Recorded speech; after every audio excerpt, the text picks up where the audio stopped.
Accompagnés bien sûr par nos vaillants hommes et femmes dans les entreprises. Vous les avez vus, ils sont tous là. Et l'engagement aujourd'hui partagé des secrétaires généraux du cadre unitaire, mais dans la présentation elle-même, vous a dicté effectivement un facteur très important, c'est justement la présence de la CNTS-FC, là où nous trouvons, où se trouve le cadre logé effectivement dans notre praticabilité quotidienne. Ceci étant, mesdames, messieurs les secrétaires généraux du cadre unitaire des centrales syndicales, mes chers responsables du cadre unitaire qui sont là parmi nous, mesdames, messieurs les journalistes, chers invités, merci d'avoir accepté de répondre à notre invitation. Le cadre unitaire des centrales syndicales, dont les responsables se sont présentés autour de la table, qui sont là. Certains, évidemment, ont décliné compte tenu des facteurs imprévus, ou c'est leurs enfants qui sont malades, ou ce sont eux qui, effectivement, ont accepté la volonté divine parce qu'ils sont malades, souhaitant être là parmi nous. Alors, en effet, le cadre unitaire des centrales syndicales dont les responsables sont là, comme je l'ai dit, le monde du travail sénégalais est en train de vivre une crise socio-économique sans précédent, marquée bien sûr par une dégradation du pouvoir d'achat et des violations des libertés syndicales. Vous comprendrez aisément avec nous que le constat est unanime et c'est un vécu quotidien. À partir justement de ces constats, et plus précisément dans les secteurs publics, vous remarquerez aisément des milliers de travailleurs ont été licenciés abusivement. La NONAS, près de 500 travailleurs licenciés. Au port autonome de Dakar, au moins 700 travailleurs, dont 4 délégués, vous le savez autant que moi. Au ministère des Mines, aujourd'hui, tout le monde crie. 44 licenciés. À la Poste, des centaines de travailleurs licenciés et qui courent d'ailleurs derrière 2 mois de salaire. Que c'est difficile. Dans le secteur de la santé, la récurrence de la lutte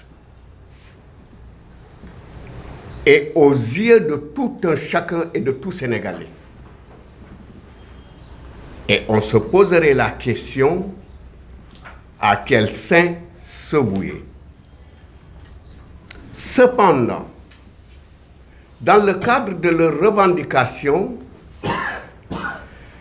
ils ne revendiquent qu'une problématique de carrière afin qu'ils soient logés à la fonction publique. Je pèserai certainement mes mots, mais la réalité est là. Dans le secteur de l'éducation, vous voyez, et nous le vivons, à chaque fois que de besoin, c'est des syndicats et combien de préavis déposés dans les ministères. Combien de préavis? Tous les syndicats aujourd'hui ont déposé pratiquement des préavis.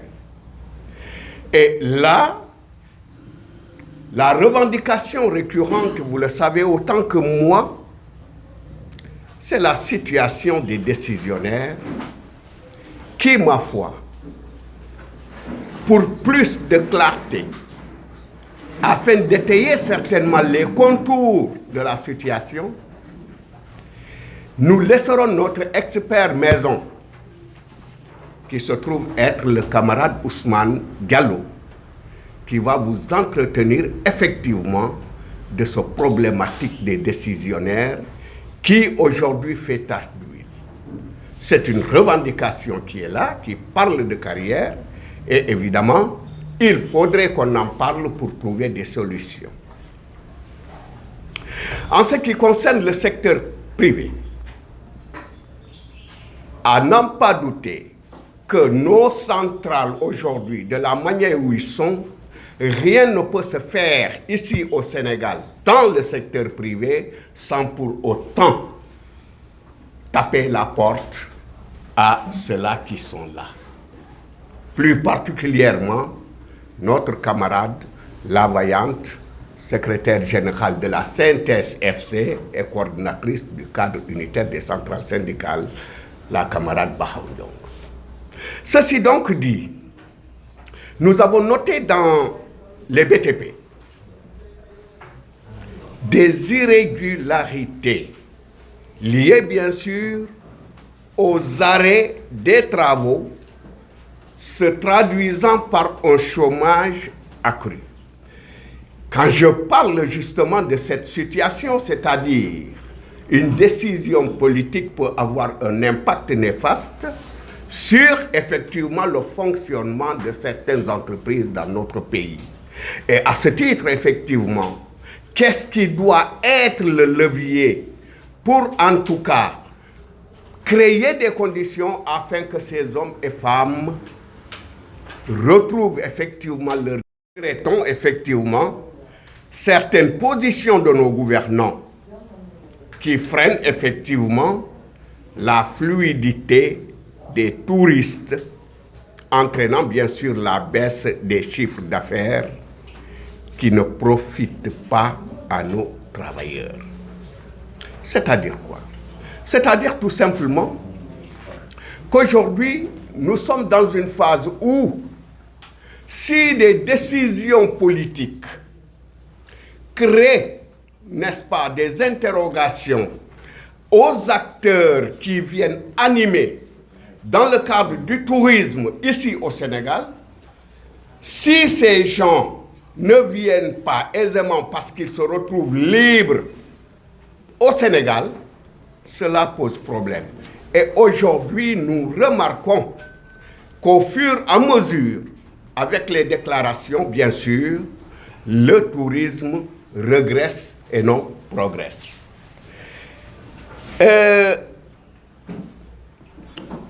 Il y en a encore le problème récurrent que nous vivons présentement, le problème du transport. Le problème du transport, entre autres, les camarades, les chauffeurs de taxi. On n'oppose pas les travailleurs par des travailleurs, non. Par contre, comme l'État est le maillon essentiel pour organiser les populations comme justement les travailleurs, nous pensons qu'aujourd'hui cette concurrence déloyale, je me répète, concurrence déloyale entre les mêmes acteurs nous pose problème. Et cela pose une interrogation à laquelle d'ailleurs chacun de nous peut disserter et voir quelle solution trouver justement à ces travailleurs de taxi aujourd'hui qui souffrent énormément de la concurrence déloyale avec bien sûr les Yango, il faut le dire ainsi, comme les Yasser, etc., etc. Il y en a, et c'est difficile aujourd'hui. Les coûts sont là, les difficultés sont là, et sont réelles. Le cadre unitaire demande donc à l'État sénégalais,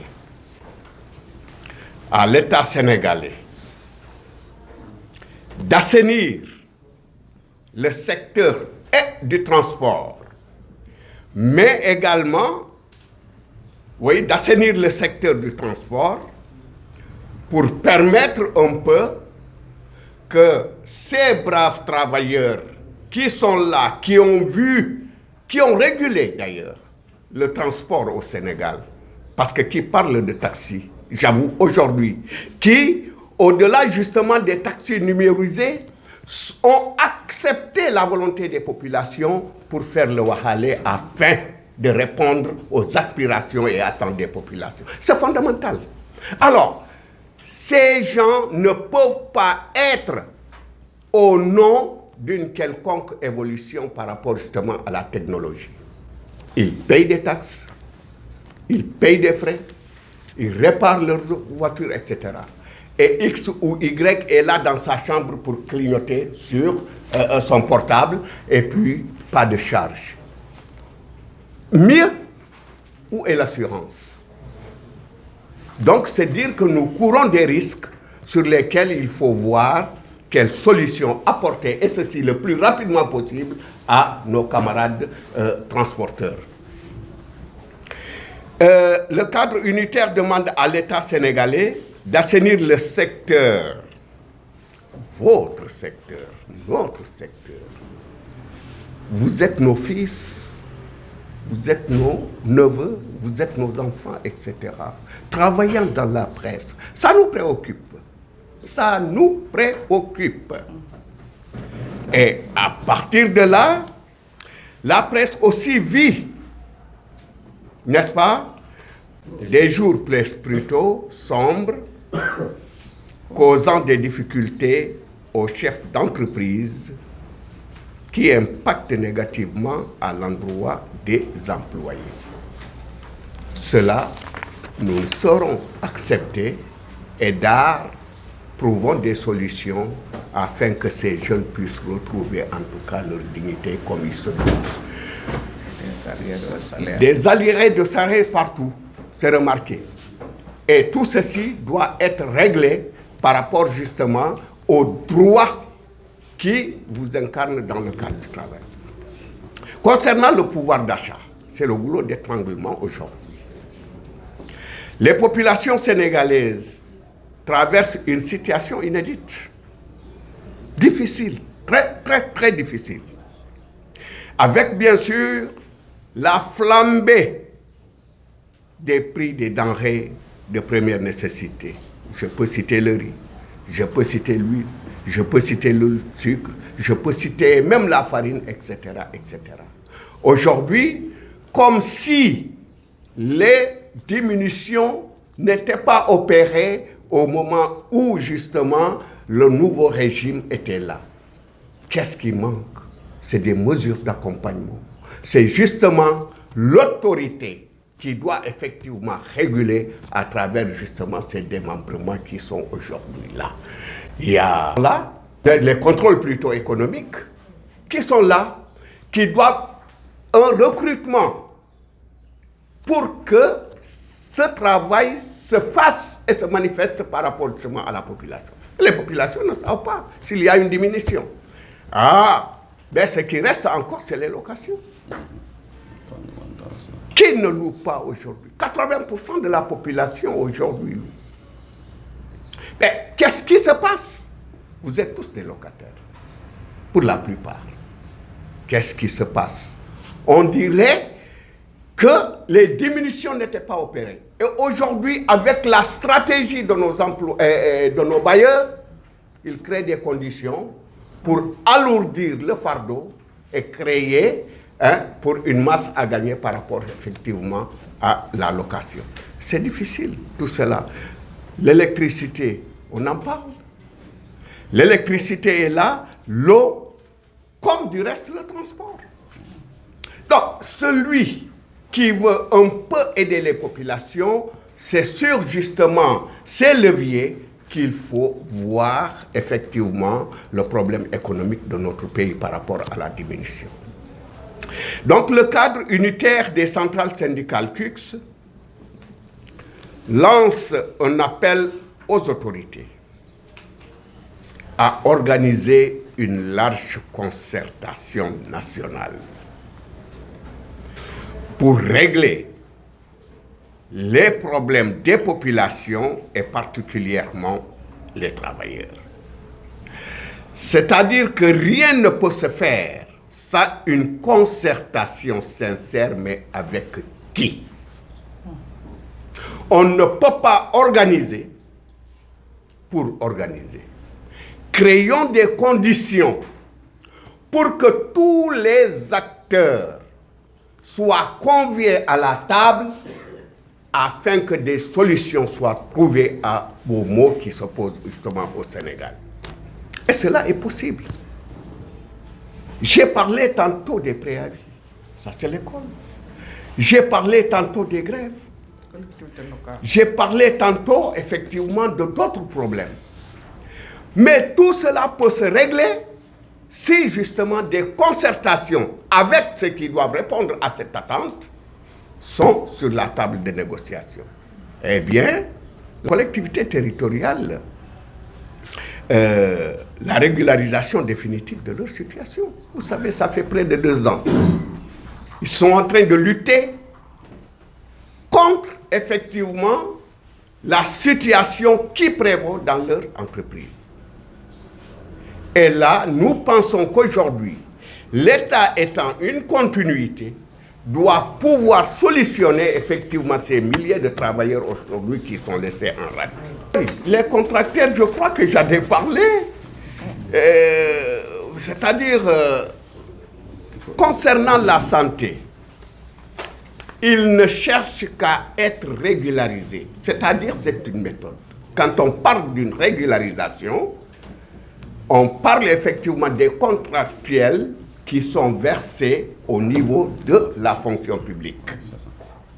Donc, à partir de là, effectivement, le problème est réglé parce qu'on parlera justement des problèmes de carrière.